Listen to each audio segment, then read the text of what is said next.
이거 생겼네. 이거네 이거. 폭행. 사건 번호 100138 서부지원법원 피고인 소환장. 폭행. 장소에 출석해야 됩니다. 7월 10일 금요일 11시까지 서울 서부지방법원. 죄명 폭행 벌금 50만원 간암 명령 청구. 피고인은 2025년 12월 21일 9시 경부터 같은 날 9시 아침이네 사이 서울 용산구 보광로 116에 있는 모여라 주저반에서 피해자 누구누구의 피해자의 여자친구 사기 덕을 잡아당겨 넘어뜨리는 모습을 보고 손으로 피해자 몸을 밀치고 양손으로 피해자를 바닥으로 집어던진 후 그 위로 올라타 피해자 몸을 짓누르고 주먹을 들어 때릴 듯이 행동하고 다른 사람이 제지하면서 계속하여 피해자 몸을 위로 올라타 짓누르는 등 폭행을 하였다. 그리고 지금 월세가 지금 속달치 밀렸어. 속달치 90만원이고 지금 돈 내야 될 게 지금 겁나 많거든. 50만원 이거 못 내요. 그래서 이렇게 내야 돼. 그러니까 인정하니까 그 변호사, 그 국선 변호사 얘기했거든요. 인정하니까 돈을 좀 깎아 주십시오로 가든지, 그러면 이제 변호사님 얘기하는 게 이제 돈을 깎아 줄 수 있대. 그러니까 가능성이 높대. 그러니까 내가 인정하니 잘못했습니다. 그 대신 좀 돈을 좀 깎아 주십시오라고 얘기하면 그게 그렇게 나가면 거의 한 98% 이상은 이제 깎아서 나온대요. 그러니까 50만 원에서 25만 원 깎을 수 있대. 근데 전과자가 돼요. 전과자. 예, 그러니까 한마디로 폭력을 인정하게 되는 거니까. 인정 못한다. 나는 정당 방위였다. 라고 주장을 하면, 만약 그게 이제 판사가 받아들여지면 무죄로 판단 나는 거고, 근데 한마디 이기는 거죠. 승소하는 거고, 만약에 안 받아들여지면 이제 벌금은 높아지는 거죠. 그래서 내가 억울합니다라고 호소했을 때, 이거는 이제 변호사가 그러니까 얘기하더라고. 그러니까 가능성이 있다 하더라고. 예. 그러니까 내보고 전과 달지 말고, 예. 그리고 이제 독일 할아버지 이제 어떻게 될지 모르잖아요. 제가 독일에 가서 이제 영주권을 받아야 될 수도 있는 상황이니까. 그러면 전과 있으면 아무래도 영주권 받는데 문제가 있을 수도 있으니 한번 해보자. 그 변호사님도 이거는 충분히 승산이 있다. CCTV 봐도 누가 봐도 때린 것도 아니고, 그러니까 여자가 맡고 있는 거를 제가 가서 제지하다가 그 사람 밀쳤거든요. 외국에서는 이런 저랑 비슷한 똑같은 상황인데, 외국에서는 걔를 잡아뜨려갖고 걔를 이제 무력으로 압력하니까 박수 받고, 얘는 이제 거의 뭐 그 시민 경찰대라 하면서 막 시에서 막 상 주고 막 그랬던 영상인데, 저도 거의 이에 옆에 있던 10대 소년 2명이 용의자에게 항의하자 용의자가 소년들을 공격하던 참이었습니다. 바로 그때 스코코가 다가가 용의자의 다리를 걸어 넘어뜨렸습니다. 스코코는 벌러덩 뒤집어진 용의자를 무릎으로 제압한 뒤 경찰에 인계했습니다. 그는 상황이 심각하다고 판단해 길을 건넜다며 소년들에게 주먹을 휘두르는 것을 보고 저 남자를 쓰러뜨려야겠다고 생각했다고 말했습니다. 이처럼 스코코가 현장에서 범인 체포에 도움을 준 건 이번이 처음이 아닙니다. 그걸 흡사해요. 예, 그것보다 어떻게 보면 그 남자에게 충격을 덜 줬죠. 왜냐하면 제가 그 친구보다, 그 피해자라는 친구보다 제가 10cm 더 어렸고, 그 왜소했거든. 그 애는 180, 못해도 180 이상은 돼. 뭐 마르긴 했지만 저도 182에 뭐 운동을 좀 했는 몸이었던 것 같아요. 근데 저도 이제 어떡하겠어. 저도 뭐 목숨 걸고 이제 덤빈 거지. 그러다 보니까 나도 모르게 이제 과하게, 근데 막 때리고 이러는 거 아니야. 나도 이제 여자를 때리고 있는 거 잡아갖고 바닥에 눕혀갖고 걔 이제 그 상체를 이제 응겼다고 이렇게.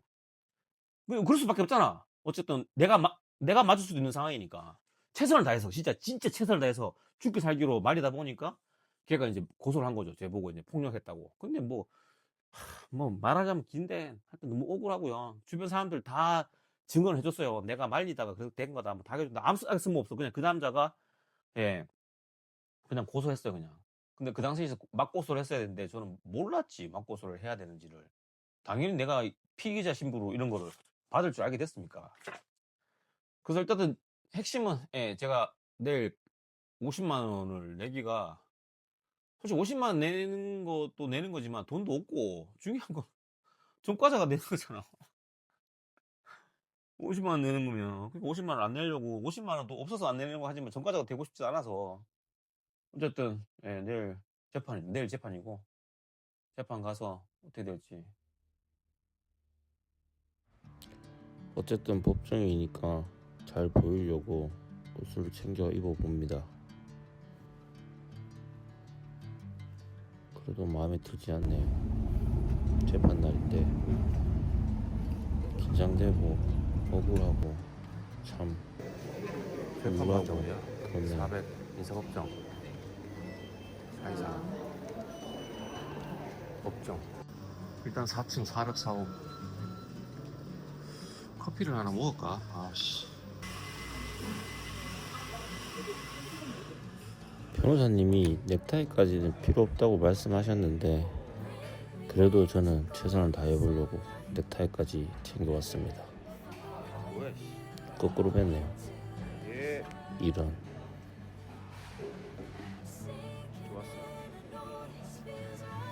하얗게 보이는 게 조금 더 착해 보이지 않을까 싶어서 화장도 합니다.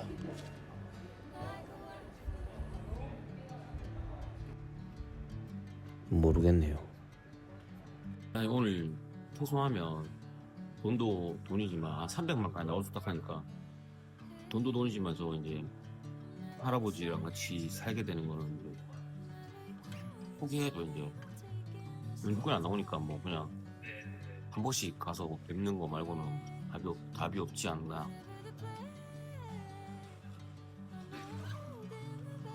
아, 긴장되네. 내가 할 건 없는데 오늘 그러고 뭐 무슨 최후 변론 같은 거 쓰면 이제 읽으려고 핸드폰에 저장이 된다 그러더라고. 저장해서 왔거든요. 이거 읽으면 되고. 변호사님이 가능성이 딱 됐으니까 믿고 가야죠.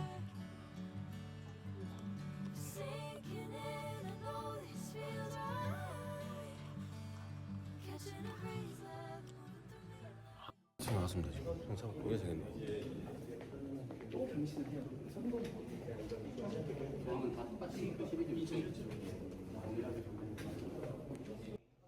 현사하고 404 여기 바로 앞이네. 여기네. 와, 이 녀석이네. 이거네 이거. 오케이. 와 진짜 개 떨었네. 이게 안 해본 일이고 하니까 와, 내 앞에 재판 받던 사람들은 울었어 막. 징역 6개월. 구형이 아니라 이제 검사가 징역 6개월 얘기했는데 와, 울더라고. 와. 저도 약간 최후 변론할 때 약간 울컥하더라고. 최후 변론이라는 말 자체가 울컥하지 않나? 와, 씨. 이제 이 뒤로는 말을 못한다 이 말이잖아. 이 뒤로는 마지막 얘기하고 이 뒤로는 말을 못해. 너는 닥치고 있어. 그냥 나라가 너한테 마지막 얘기는 하게 해줄게. 근데 이 뒤로는 너는 이제 나라가 깜방 가면 깜방 가는 거고 돈 내라 돈 내야 되는 거야 그냥. 이게 얼마나 무서운 얘기입니까? 예. 하여튼 결론은 8월 26일 날 발표한다 하고. 근데 사실 제 CCTV 모두만 검사도 CCTV 보지도 않고 그냥 고소했길래 그냥 50만 때린 거야. 근데 보자마자 이제 검사도 아예 처리한다고 그냥 처리한다고 얘기했는데 모르겠어. 근데 처리한다는 뜻이 무슨 말인지 잘 모르거든. 50만 원 처리한다는 얘기 아니야? 검사도 이제 그 CCTV를 처음 본 것 같아. CCTV 보면 제가 때린 적이 없거든. 그냥 말리는 것밖에 안 나와요. 그러니까 검사도 계속 보다가 그냥 쪼개더라고. 쪼개면서 그냥 웃으면서 뭐 처리하겠습니다 뭐 이렇게 하더라고. 그러니까 변호사 판사도 이게 뭐 어떤 거냐 무슨 물어보고 막 계속 얘기하니까 우리 변호사는 이제 보시면 알겠지만 때릴 의사가 없고 그냥 말리다가 좀 무력을 강화했다. 판사도 보면 알지. CCTV에 제가 때린 게 없거든요. 당연히 말리다 보면 이렇게 힘을 가할 수밖에 없고 옥신각신 했는데 거기서 제가 걔를 때린 적이 없거든. 좀 아쉬운 거는 좀 너무 좀 마지막에 좀 비굴했다. 변호사가 어쨌든 폭력을 향한 거에 대한 어떤 반성하는 기미가 보여야 된다 그래갖고 엄청 반성하는 그 투로 얘기를 했어요. 근데 그게 조금 나는 좀 막 비굴하지 않았나. 예. 근데 비굴할 수밖에 없어. 내가 50만 원 때문에 비굴한 것보다는 그리고 50만 원도 내기 힘들어서 하긴 했지만 근데 제일 중요한 건 저는 그 전과 때문에 전과가 생긴 마음으로도 제가 영주권 받는데 좀 문제가 생길 것 같으니까 비굴할 필요가 있었나 싶은 생각이 들어가고.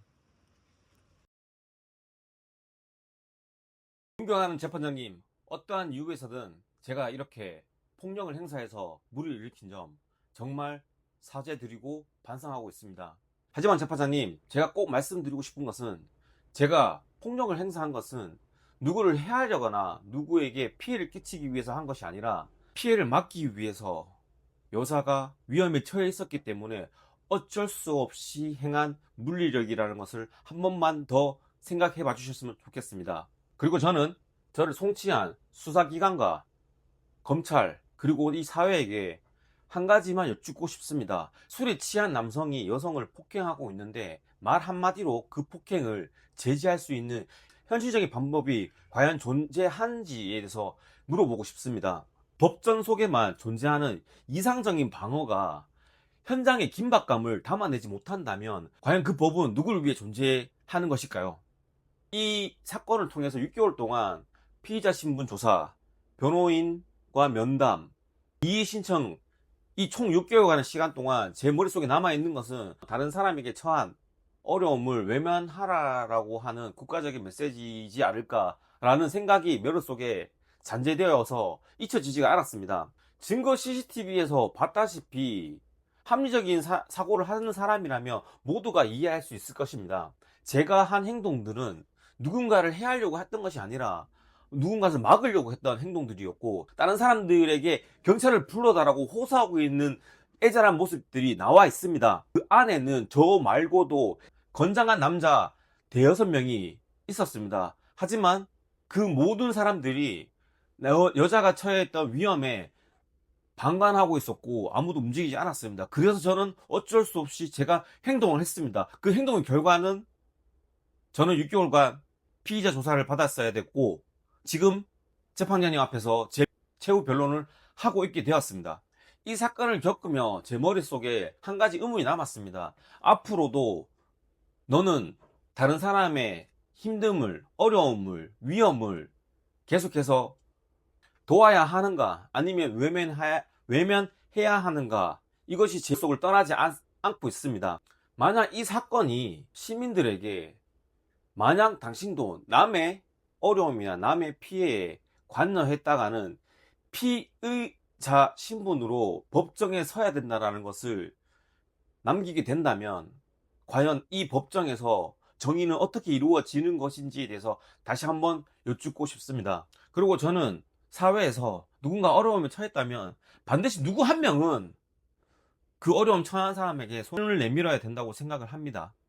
그 손길이 완벽하지 않을 수 있고 실수가 있을 수 있습니다. 하지만 그 실수 때문에 그 법정에서 죄를 묻게 된다면 이 사회에서는 많은 사람들이 타인의 어려움을 간과하고 모른 채 하는 사회가 될 것이라고 저는 생각합니다.